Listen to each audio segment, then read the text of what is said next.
So I want to spend a little bit of time on how a single mom of 5 can build a business in 2025 today, can recover a lot of money in taxes, reduce tax liability, create more wealth for their family, and be properly positioned for the long term without having to take on massive risk. Meaning, I don't need to hunt for any particular money-making opportunity online. What this person can do and what you can do watching, go back. The first half of this masterclass was focusing on the personal development side. Within your values, beliefs, your mission, and purpose, there's a business in there, and we have to just activate it.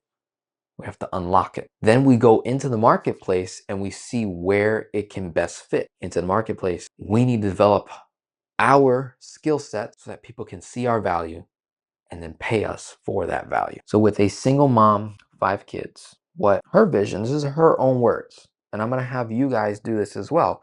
Whenever I work with clients, I like to take lots of notes when I work with you guys because it's your words that I'm then using on you whenever you fall off. And that's what accountability is for. So entrepreneurial vision. This is from a mom of 5. I want to eventually be able to be my own boss and or be able to plug into something much bigger than myself and teach my children and grandchildren how to do the same. So we have a framework so far. So mom, single mom, 5 kids. She is using the word entrepreneur. Entrepreneur. Desire. She wants to be a boss. Okay. Or plug in to something bigger than herself. And the root or the result, once she learns how to plug into something bigger than herself, she wants to be able to teach her kids and the grandchildren. Teach children and grandkids. Huge. That's our foundation. Okay. Now, she's got some long-term goals here. There's things that she wants to do to her home. She wants to have a property in Missouri. So we're located in Missouri. This is the state that we're in. She already has one home. She wants another property in Missouri and essentially establish a compound, some sort of properties, foundation, home base close to a gun range so that she can learn how to shoot, her kids can learn how to shoot, they can learn how to defend themselves. That's a value. And we have experience. She's got experience in the medical field. So when I'm working with you one-to-one, I'm looking at existing skill sets that you have, existing skill sets, and then new or unexplored interests. So we got existing skill sets, and then we have new or unexplored skills. From there, I will do research on the place that this person wants to be in. So it's critical that you spend time like this now with me. And I'm asking you to comment. 23 people in the house. I think we were upwards of 40 earlier. And I was asking you, what are your values and your beliefs? And what is your mission? And what is your purpose? And it's so interesting that really only one of you answered or even attempted to answer in the hour and a half. And I know not everyone is planted. I know some of you are mobile in a car, driving, on your way to work, all that good stuff. But there are some of you that are planted, dialed in, focused. You're at your table, you're studying, this is your learning time, and you're not participating, you're missing out on an opportunity. My hope is that you'll at least comment in the video below once this video is done to just air your thoughts out. Get those thoughts out. There is no bad vision, no wrong purpose. It's simply in alignment with you or not in alignment with you. It's either clear or it's not clear. For this mom right here, we're not fully clear yet.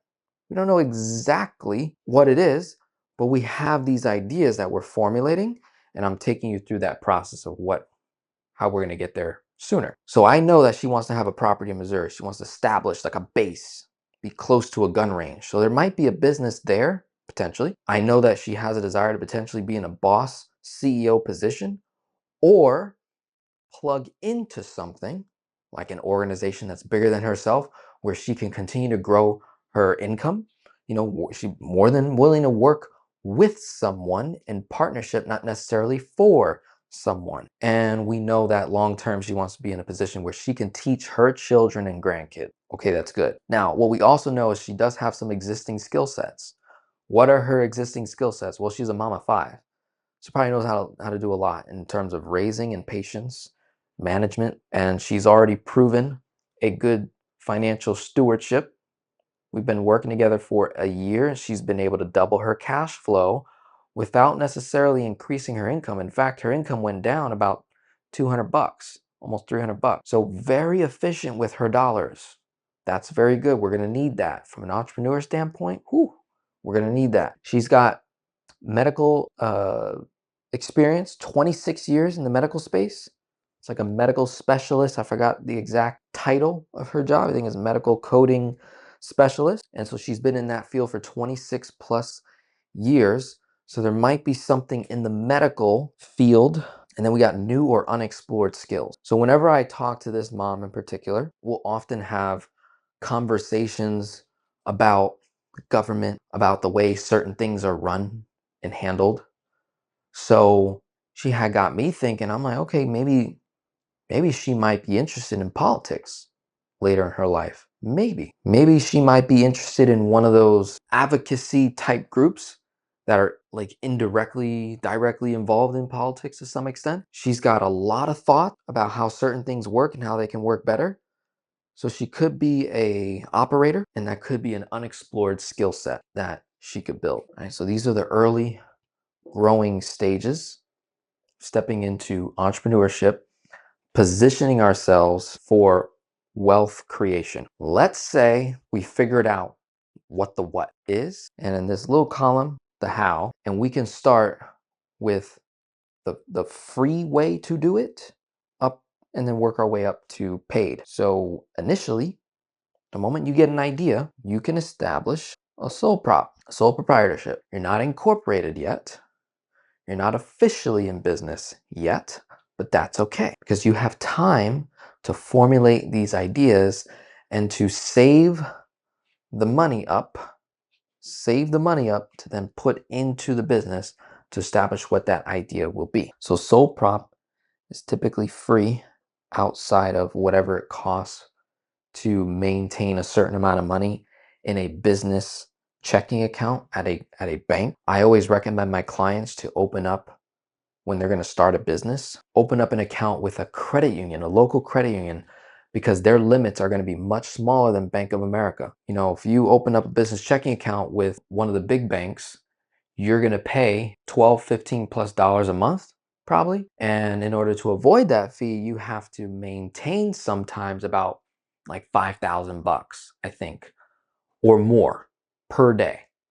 Maintain $5,000 or more in a business checking account to avoid that fee. Whereas at a local small credit union, sometimes the balance you have to maintain on a daily basis is only like $1,500, sometimes $1,000. Sometimes they give you like time to really get the money in there. So that's a nice little tweak there. So you got sole prop, which is free. I think someone can fact check me on this. Let's say you're sole prop for 1 year or less and you had expenses of around, I think, 10,000 or less. Could be more, not certain, but you have what's called startup cost that could be used as taxable deductions before you even have the business in force yet. To give you an example, when I first started my business, and I'm going to delete this part right here, I started technically making videos on YouTube around August of 2018. I think it was August or sooner. 2018. I started making money. The first amount of money I made was August. Started making money. From August to January, I was unincorporated. I was essentially like a sole prop. I was receiving money from you all way back in the day. If you were with me back in 2018, people were giving me money. I was eventually going to have to pay income tax on that money. Ordinary income tax, highest tax that you'll pay. So from August to January, I had startup costs to run the business. So let's say I made 10 grand from August to January. but I had $10,000 of expenses. By January, I incorporated, got an LLC. My accountant was able to go back in time, and I think you can go back up to 1 year. And she was able to capture those startup costs, and that offset the income. So now that the tax liability either went to zero or very, very low. I ended up making a lot of money in my first year, but for most businesses, do not make profit in the first year or any money at all. But that's not necessarily a bad thing, because most businesses need about 3 to 5 years to profit. So there's a tax play that occurred where even if the business is not making money and this mom is still working a W-2, when she decides to start that business and get it going, even if it doesn't make money, she has expenses in here that can turn into tax deduction on the business side, which then lowers her tax liability on the W-2 side, which literally puts more money in her pocket. So she has more money, more net cash flow, and she directed dollars to the business, got a tax deduction for that. She gets a refund, a higher refund on her tax return. And that gives her the time to really grow the business and step into the thing that she really, really wants to do. So we're not going to abandon the debt payoff. We're going to still do that. But we're also formulating ideas. This doesn't cost anything but your time. So you're building your time. You're intentionally depositing time into the wealth building activities according to your skills, gifts, and talents, new and or unexplored skill sets to discover the thing that you want to do. This mom hired a financial coach, partnered up with me, has the accountability and support. She's using other methods.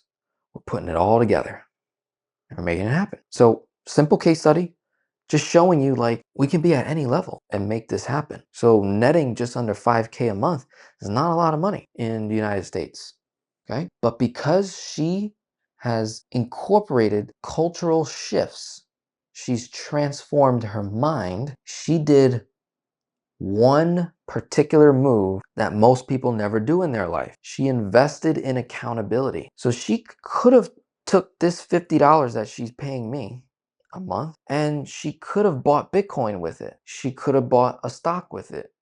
She could have, just had that money sit in a high yield and be scared and worry and hope and pray for a rate of return. She decided, and it was a higher number initially, but we reduced it so that she could have more cash flow to achieve her moves, because I'm confident and I'm the type of coach that if you do what I say, if you lock in with and you actually execute on the things that we discuss and I lay out the blueprint and you follow it and you do it, I'm very accommodating. I'm more than willing to cut my amount of money that I'm making off of my clients. I'm more than willing to reduce. There's even times where I go to zero. The fact that that person initially committed to say, I want to work with you. I'm not in the best shape financially.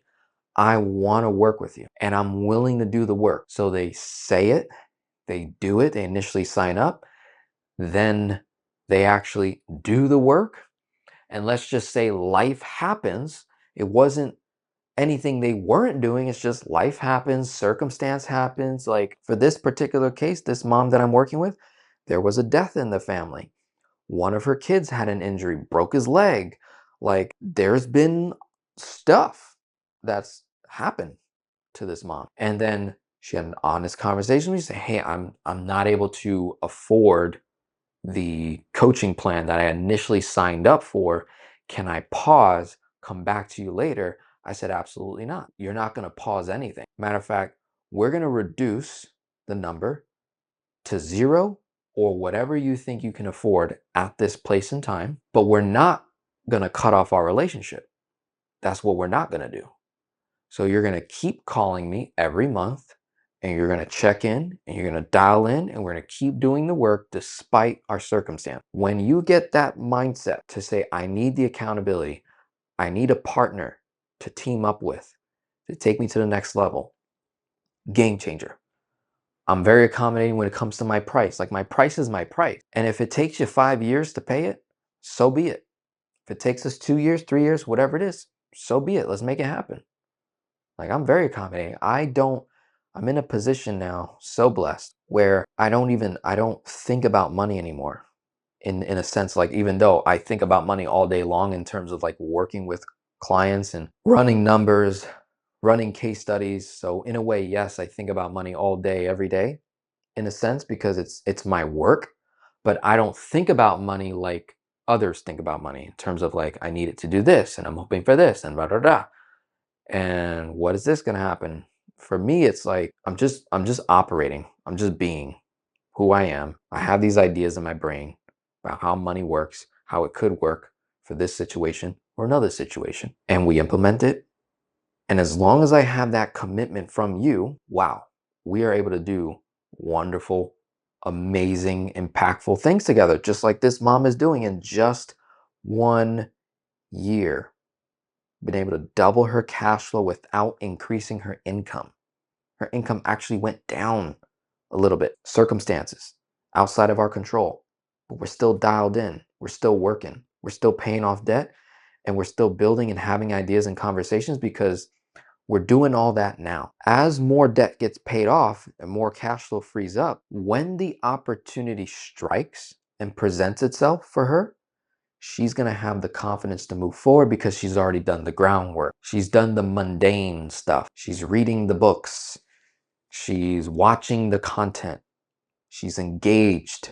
That's what this is all about. So again, when it comes to building wealth simultaneously while trying to get out of debt, the most efficient way to position yourself on the wealth side is to establish a business, but not just any business, not just a business you think that's going to make you money. No, you want to dial in on those values, beliefs, that purpose, that mission. We look at your pre-existing skill sets that you have and any new or unexplored skills that you're interested in, combine that together. We do market research together and we find out who's doing what you may want to do already or get engaged in so that we can proceed. And it doesn't cost a whole lot. It's amazing. It's amazing. So we got Jerry in the house. Need your one-to-one coaching, follow you for a year or so, but I don't know what I don't know and can't afford to make a mistake. I'm signing up right after this presentation. Wonderful. For those of you that are at that point, willing to make that commitment, I have on my website, denzelrodriguez.com, all my services are there that you can view.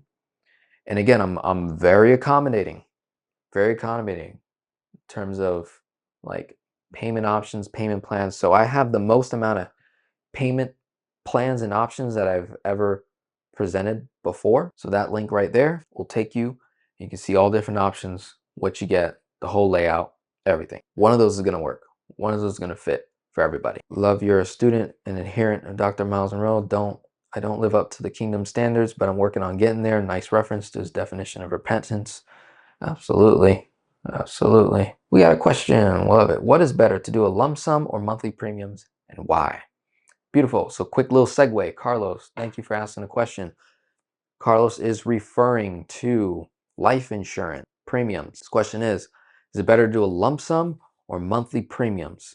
So when it comes to funding a life insurance contract, a permanent life insurance contract with cash value, let's say whole life, you have the option to make your premium payments monthly, quarterly, semi-annual, annual, or sporadic, depending on how the company structures it. I, for the last 7 years, have been paying my policies on an annual basis, a lump sum basis, all up front, simply because it is technically cheaper to do. So let's say you're going to fund your policy $10,000 a year. If you were to stretch that out over monthly payments, the total amount ends up being like $10,600 or like $10,500. That extra $500 is just fees from the insurance company because they're taking on the risk of the death benefit that they're insuring you for, that you're paying the $10,000 on. That's why they do that. They're also providing an incentive on the other end. So if you say, I'm going to pay $10,000 a year and you're going to give me this amount of death benefit, that $10,000, if you pay it all up front, it's less risk to the insurance company. That was the agreed upon contract. pay that all up front, they give you the incentive of it just being 10K. Then all throughout the year, your 10,000, a portion of that goes into the cash value and it starts to grow day one. Day one of starting the contract, however much is in there in cash value, that's how much it's going to grow by. Versus the person that pays monthly, your money is growing each time you put new dollars in.